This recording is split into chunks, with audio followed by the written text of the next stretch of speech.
Got that in standby for when Elaine starts her poetry. That was good advice, Sandy. The other thing I'd like you to mention is the dead bodies in the cellar. No, the magic shoes that are coming out. Magic shoes we're all waiting for. I'm as much in the dark about this as you. I didn't even see the programme. I did hear it was somebody with foot drop in both feet, and this lady was able to walk with these shoes. I don't know what these boots were. I looked up the internet. I got bored after no finding it the first 2 or 3 searches. An old man at the park the next day at that pond, I sent you the picture, he said to me, "Oh, there's a programme on last night about this boot for people with MS," and I've still not seen it, but you and I have both registered with them. I can't remember the name of the site at the moment, Sandy. Aye. You have to register for these magic bits. Me and Sandy will get ours, but yeah, I maybe need to get one next. Elaine will not get hers because she's asked for them in lilac. I don't believe I've heard anything else about them just yet. No, it's all went quiet. At the moment, Elaine's sitting with her lilac shoes on. By the way, Purple, sorry, I thought they were lilac. I have to say, I have absolutely no medical training. I was just somebody that read a lot of stuff. So the thing with the veins in your neck, you can get them scanned. It's called a Doppler scan. It's a 3D scan. It's just like a kid, when they're checking for a kid in the womb's belly, that gets pushed against the side of your neck. You have to lie down, you have to sit up, and they check the blood flow in your neck, and that checked the veins. As I say, again, it was the clinic that was in Rutherglen. I don't even know if it's still there or if the doctor still practices, but it was called the Essential Health Clinic. That's how I went through. So it was £500 for the scan and 5,500 for the procedure, which was $6,000 all in. Even saying that just now, it's now been debunked that doesn't fix you. It does. Is that what you're saying, Sandy? It flipping does. Aye. But would you do it again, Sandy? You've got to pay private for it. They were offering it in Poland, Turkey, in different places, but I eventually got it in a clinic in Edinburgh, and the doctor doing it, he's not even a doctor, he's a surgeon, so we call him Mister, which is hilarious. He goes to America and nobody will let him near him because he's Mister. It was Donald Reid, your top man, vascular surgeon, a guy that does aneurysms and brain stuff. He's opening a pipe that's big enough to fit your pinky in. It's my neck. That's a drain back. There's a wee valve that's like the thing you would stick in your granny's kitchen when you're putting the kitchen roll back in, you know, grabbed your finger. Aye. Well, your neck's got 2 of them. It's still going back. But mine was completely blocked on my side, so that was all going back to my brain. That blood in my brain was deoxygenated and I was struggling to function. It's called hypoxia when somebody climbs a mountain and they're low in oxygen. That's how it feels when you've got bloody MS. Zamboni, who was screaming about it, he did his wife, he was a vascular guy, he did his wife a week later when her cut was healed. They were out in their garden playing tennis. It was called the liberation treatment because it flipping fixed you. Yeah. But now, no. And I believe that they're saying no because the veins re-stenose, they reclose, at which point you potentially need it redone. Hopefully we get something to keep it open at some point down the line, but it would be an expensive thing because I think they've got to go with platinum or something your body doesn't reject. But that letters again were CCSVI, but YouTube, I'm a mail for YouTube. You'll find it. You'll find it on it. We're going to ask Elaine to sing a song now. I'll not be singing a song. I can read you a poem. She's going to read us a poem, but I've got something stuck in my head. She's got I've called them lilac. She's calling them purple shoes on. I'm thinking when we finish, she's going to click her heels together and end up in Candace. Right, so she's going to help me out the building first. That's true. That's true. So what poem would you like? Would you want one of my MS poems? If you don't mind, Elaine. Right. I've got a couple of MS ones. I'll read this one first, right? So it's called MS and Me. I only wrote this one in the middle of last year, around about August or September, so I was still at that point quite newly diagnosed. So it's so hard to explain what I'm going through, how much my life has changed. I feel so far from normal. Everything feels so often strange. My legs don't feel like they can hold me. I stop and then I stall. Can I walk any further, or am I sure to fall?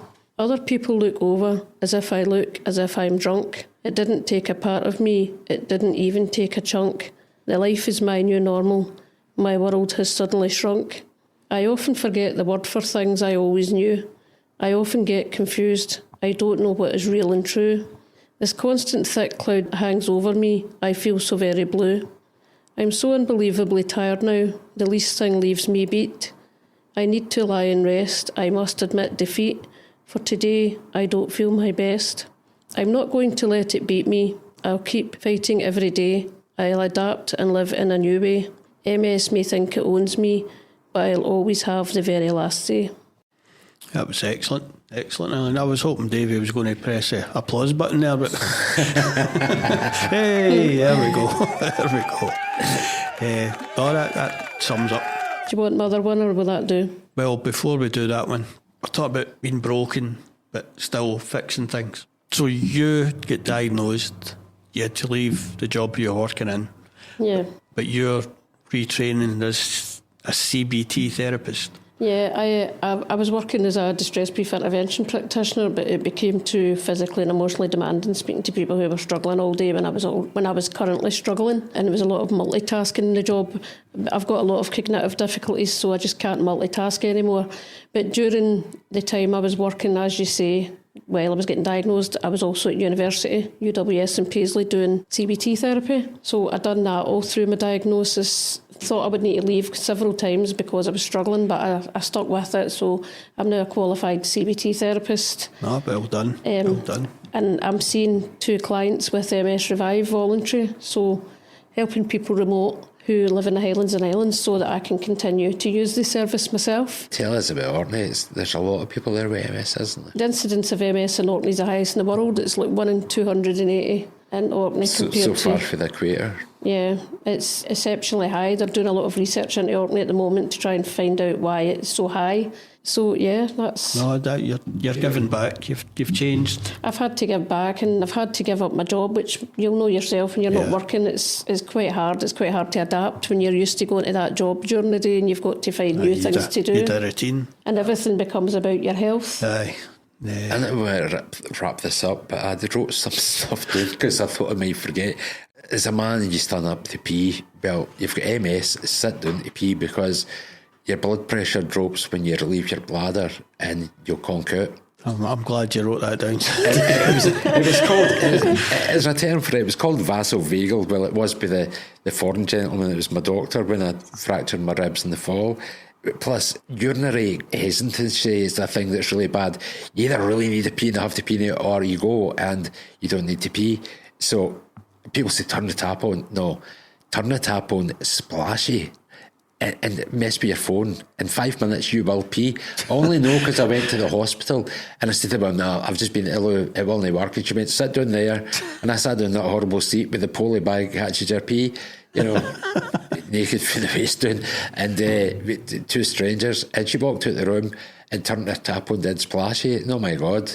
And so now in the house, I'll go to the loo and I don't bother about it. I just go to the loo and sit and turn the tap on so it's splashy, and psychology does the rest. There was one other thing. I don't worry about stuff. When you worry about stuff, it makes this it makes it worse. Crap worse. If there's something you can do about it, do it.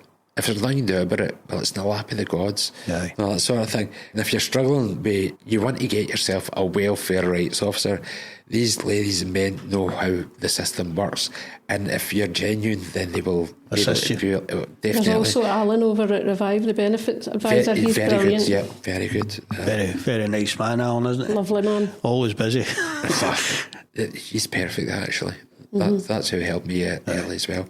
There's something called modafinil you got 20 years ago. It's a narcolepsy, a thing to keep you awake, and it doesn't make your heart race, it makes your head really switched on.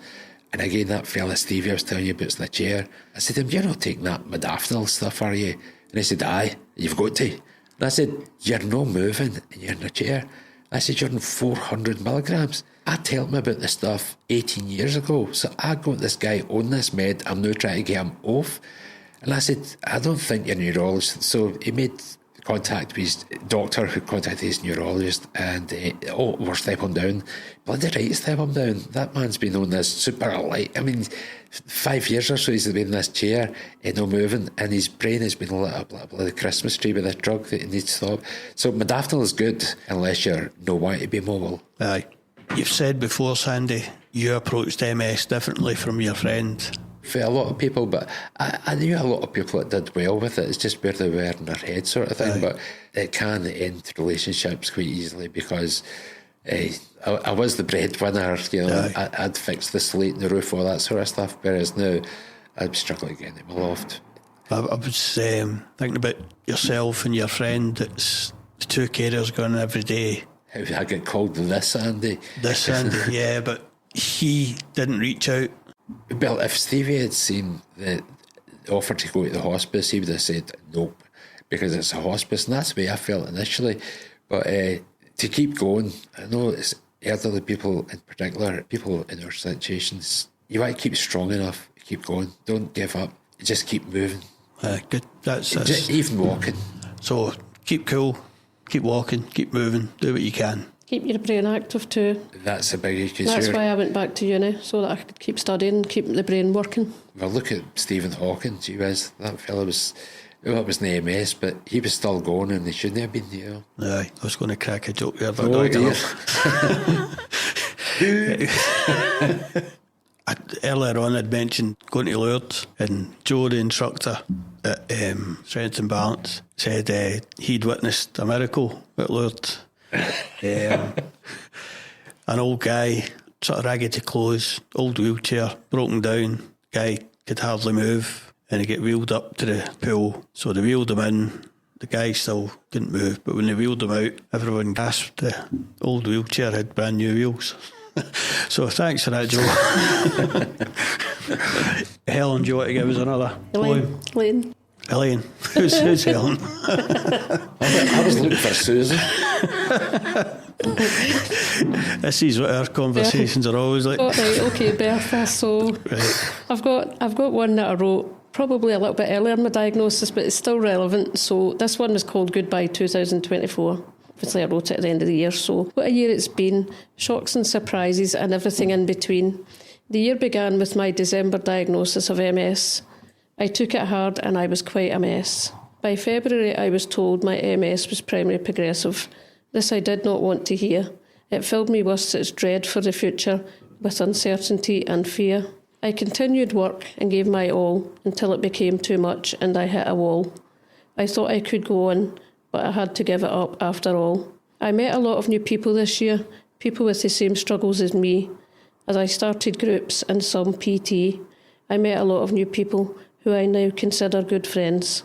In November, I started treatment. This gave me back some hope. It made me feel I was doing something, and this would help me cope as I tried to ascend this slippery slope. I kept going to uni and studying CBT. I saw clients in my placement. It felt the perfect fit for me. At times it got tough as I battled my own struggles, but I passed everything. I got to the end. I'm not sure what the coming year will bring, but I'll face whatever it does. I'll try new things and go places new. I'll keep smiling and I won't let myself get blue. My time to shine is long overdue. Excellent. Oh, well done, Dave. Well done. That really good. Again, sums up how a lot of people are feeling. You've got to have an outlet, haven't you? So Yeah. that's my coping skills, Yeah. writing things down and still doing my CBT research. No, it's very good. Recently, Elaine's husband Joe had a birthday, and Elaine bought him a open-top canoe. He told her the bath wasn't big enough. But I just thought that was quite a good present to buy someone. I spent, I've never mentioned this before here, but I spent 27 years with agoraphobia. I was scared to go out the house. And then I just started working a couple of years when I ended up with MS. So I was left with a lot of regret. And when I bought him the kayak, I got a 2-seater kayak because I'm scared of water. I'm scared of water. I don't like being in the water, but I've told him that I'm going to go with him. We're going to do it together and I'm going to face it because you've got to face these things. I talked earlier on about your poems. I was going to use AI to record a song. But with the canoe, I was thinking the title was going to be... and I can't remember now. Kayak canoe. My baby got me a canoe, but I ain't got no paddle. I think that was... but there we go. I would just like to thank Sandy and Elaine for coming along. I'd like to thank David, as usual, for the wonderful work he does. I'll put the links at the end of the podcast I'll also put an email address, so if you want to contact with any questions or any feedback, as long as there's no sweary words, that's all right. You flipping bandit. Where's that beat button, Dave? No, just thanks for listening, and hopefully we'll speak again. Thank you. Thanks for having us. Cheers, Dave.